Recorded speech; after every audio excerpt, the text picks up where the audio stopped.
so if you've made it to this video, you've probably watched my video on just my preparation for Nclex, platform I use, and some tips and tricks to help with anxiety. This particular video is going to be based off of my Nclex experience. So I took the test November 10th of 2020 this year, and so obviously I took it during COVID. So the test has actually been modified 2 times. I think once was in the near March, around the March, and it was going to take between 60, it was going to test you between 60 to 130 questions. This is very different because originally Nclex has a minimum of 75 that it can test you on, or 265, which is the maximum it can test you on. So for COVID, they modified some things, and it was between the minimum of 60 and the maximum of 130. But after October 1st, I believe it would change again. It was modified again, and this time the maximum amount of questions you could take was 75, and the minimum amount of questions that you could take was 75, and the maximum amount that you could take was 145. And this is around the time that I tested. So my minimum was 75, my maximum was going to be 145. And if I'm wrong, I'm going to definitely correct myself somewhere in the video or in the description box. But anyways, yes, so I don't know how things usually go because I've never tested before. This was my first time taking this particular test. So I've only ever known taking this test during COVID. So like I said, the morning before, if you watch my previous video, I actually wasn't anxious at all. The last time I was really anxious was about a week before the exam, but the day of, I was pretty fine. I woke up super early. By the way, I scheduled an afternoon exam, so my exam was scheduled for 1:45 on Tuesday. And I did this on purpose because I know that I'm not a morning person, and I know that I would panic even more if I had taken it in the morning, because I have tester's anxiety, and it's the worst when I have to wake up. And that's just me. Everyone's different. So I purposely made sure I got an afternoon appointment. So my appointment was 1:45. And the testing center was near my school. So my husband took me to the testing center, and we left the house really early. We actually left at 11:45. It took us an hour to get there, so we were there by 12:45. Trying to see if I missed anything. Sorry. So we were there by 12:45, and I remember sitting in the car just thinking to myself, and for the first time in a long time, I actually had a little bit of, I was experiencing a little bit of anxiety. I was, feeling it, and I listened to a song that really helped me calm my nerves, and I prayed, and my husband, he's just very supportive all around, and he was just like, you can do this, you got this, and stuff like that. So I decided to leave to go in at around 1 o'clock. So around 1 o'clock, I went to the testing center, got on the elevator, and it was on the 2nd floor. And before you can go into the testing center, you actually had to go in the bathroom and wash your hands. So I did. I went in the bathroom, washed my hands, and I came out. And I went into the testing center, and the lady that was there told me, she asked me, what test was I taking? I told her I was taking the Nclex RN, and she said, okay, I'm gonna need a form of ID. Gave her my ID, and then we had to do a palm scan where you had to put your hand, and it would scan your palm. I had to do it twice on both hands, and then she gave me a key and told me I had to put my phone in this little pouch, and then I had to put the pouch with my phone in it in my bag in the locker. So she gave me a key to unlock the locker, and I did. I put my keys in there in my bag. Then I had to sit down and get my picture taken. She took my picture, and then she sent me to the back to sit down once more. And then once I sat down, there was another lady. It was kind of like, what's they call that? What's that race that you have to pass the baton? Relay race? That's how I felt like. But anyways, like I sat there, and then the lady called me. And I got up, and she took my ID, and then she told me to pat myself. So I had to literally, never done this before, but I actually had to pat my own self down. And then she was just, I had to show her my pockets so she could make sure there was nothing in them.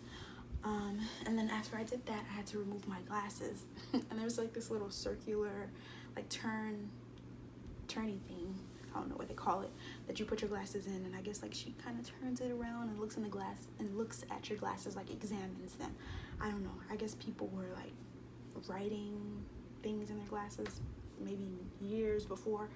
But yeah, this is also protocol. Like, they have to check your glasses. She gave me my glasses. She gave me my ID. Gave me my key. And then we were about to go into the actual testing room.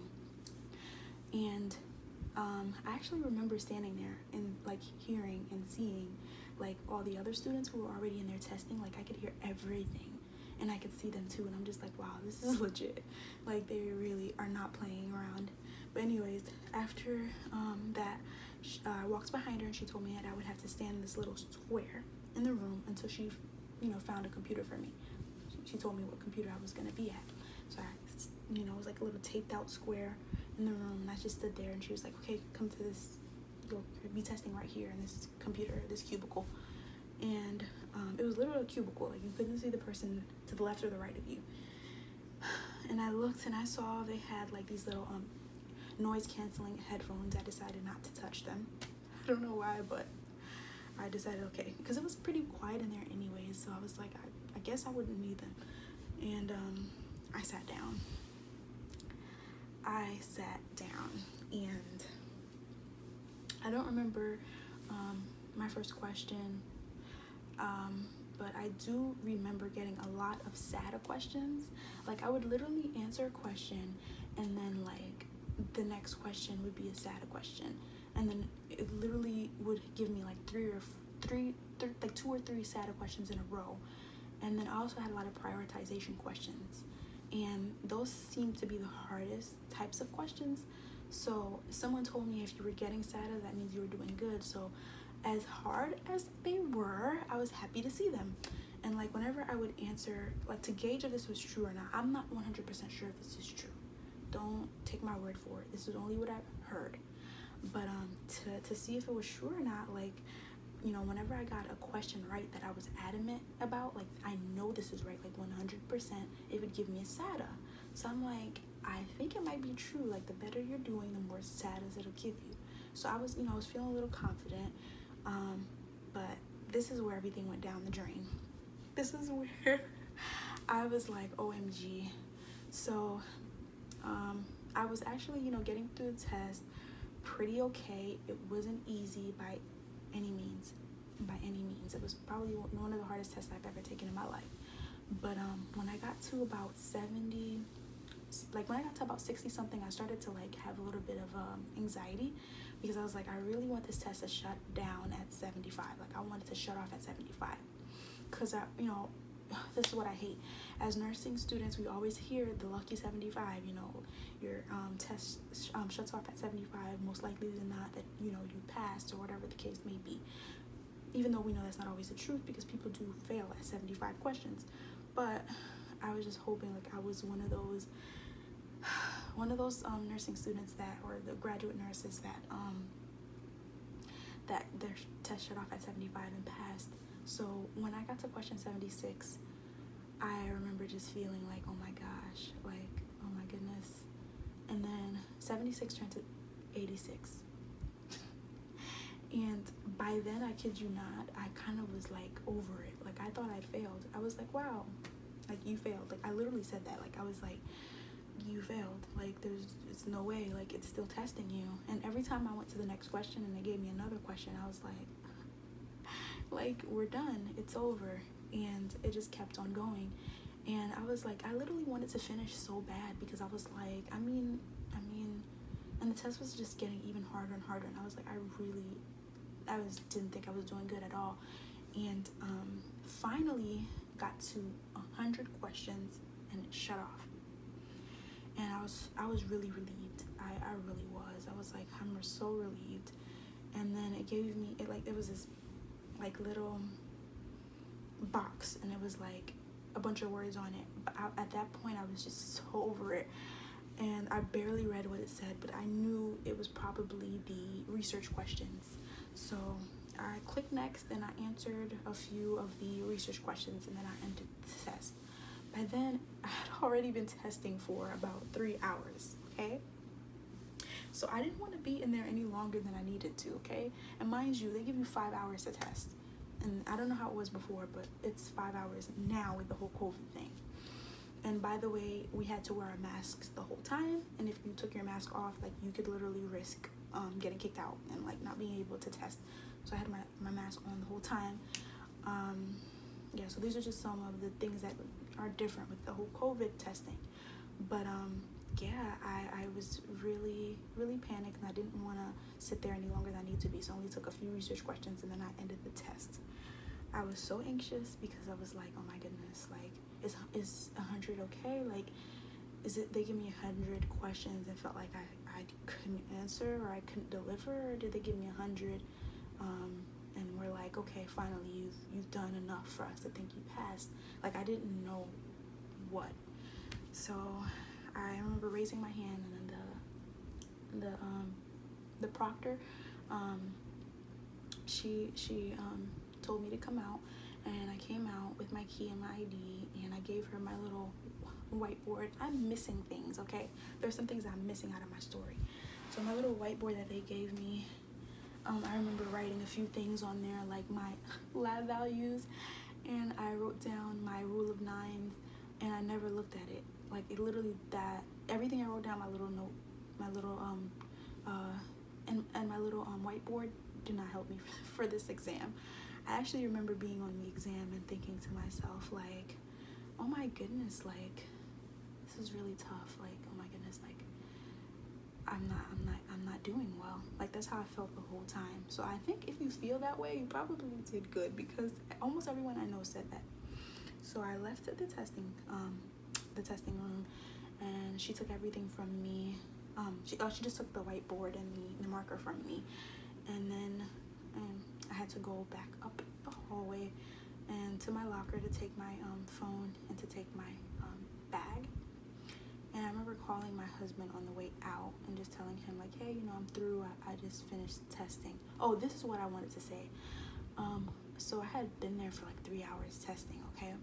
And I remember after 2 hours, it had asked me if I wanted to take a break. I was so angry because I was angry the second time. The first time I was okay, because my 2 hours came before I got to 75 questions. I'm not sure. I think I was at maybe 73 or something. So my first break came before. So I was like, no, I'm not taking no break. I just want to get through my 75. My second break came after 75 questions. And when I saw the break come up on the screen, I was so angry. Because, it blinks before it leaves. And then it comes up with that little pop-up that says, do you want to take a break, yes or no? And I thought when it was blinking that my test was shutting off. I thought I was like, and no, it literally was like, do you want to take a break? And I was like, I don't want to take no break. I want to finish this test so I can leave, because I'm over it. And that's basically what I wanted to say.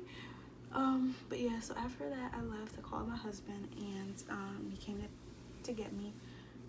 Well, he actually wasn't close. He was like 15 minutes away.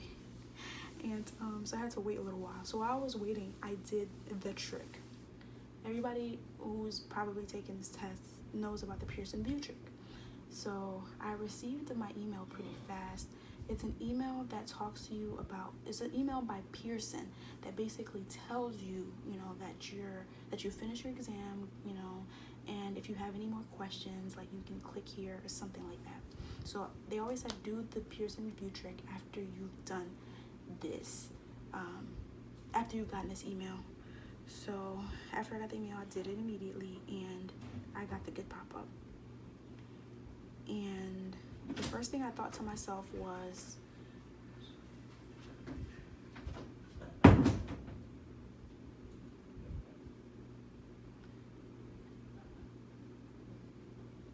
Okay, so I did the Pearson VUE trick and I got the good pop-up. So the first thing I thought to myself was like, I was really happy because I was like, okay, so everyone says the Pearson VUE trick is about like 90 something percent like accurate.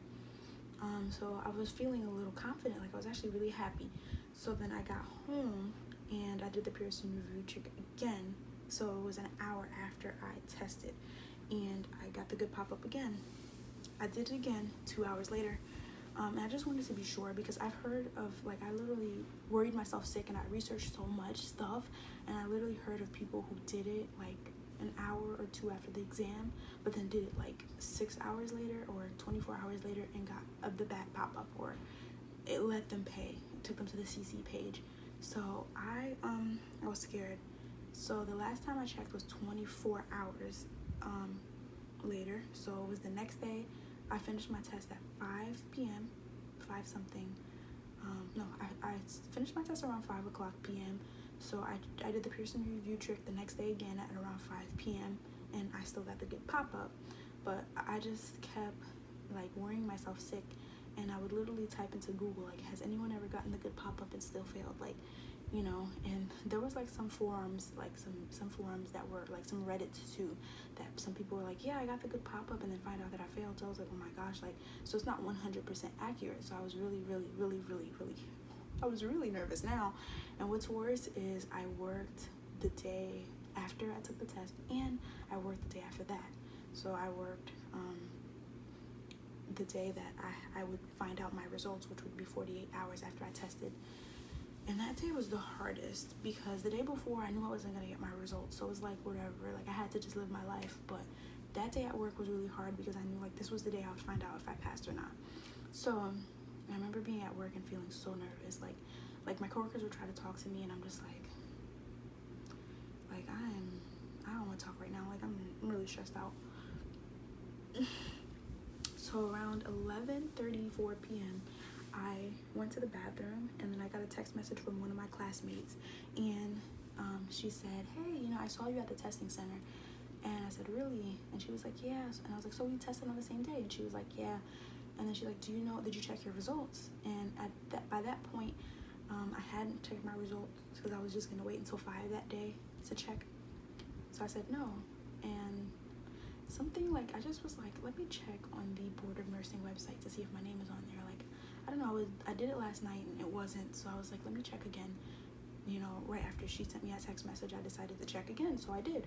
I checked again and my name was on the website. And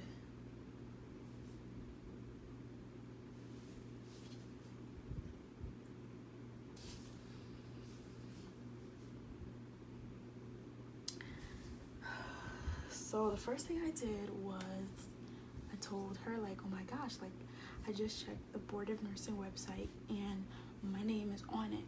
And then she was like, yeah, I checked my quick results and it said that I passed this morning. So, and I was like, oh, that's really good. And I called my husband, I told him, and we were kind of like, oh my gosh, like really in shock, but we were really happy, obviously. And it was just like, I don't know, it was one of those situations where it's like you didn't think that it can happen for you. You know, as much as I try to be positive in my mind, like it was definitely, I doubted myself a lot. And even though I had the good pop-up, like I still felt like, because I literally felt like it was so hard that there's no way I passed it. So it was literally to the point where I had worried myself into thinking that I failed somehow. But I prayed a lot. You know, this is a spiritual journey. Nurses, doctors, people in these professions, like these are not just normal people. These are people that I 100% believe that God is touching them, because this kind of work is not normal. This is not like folding clothing in a retail store.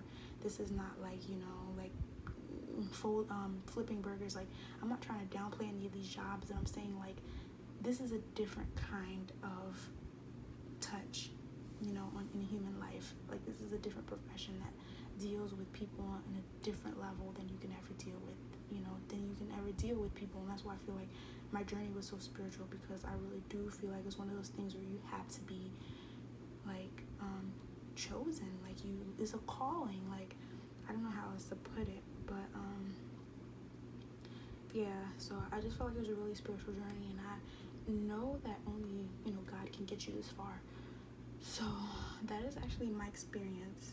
So anyone who is taking UWorld right now and you feel like you're not doing good, because I'm going to say it again, I literally wasn't doing that well. I was in the 50s and 60s on my test, a couple 40 somethings on my exams. I ended up at the 52nd percentile. I had a 55 on my self-assessment 2 days before my exam with a borderline passing rate. So, anything can happen. Just get the most that you can from whatever you're using to study. I'm not saying you have to use UWorld, but whatever you're using to study, you get the most out of it. If there are any rationales, make sure that you are studying those rationales like you're looking at a Bible. Like literally use those rationales, because they're really like the meat of it. Like that's what they are. This really is what gets you through. And also just doing so many questions is important, because the more questions you do, the more you get used to answering Nclex style questions. So that is my experience, and yeah, so thank you for watching.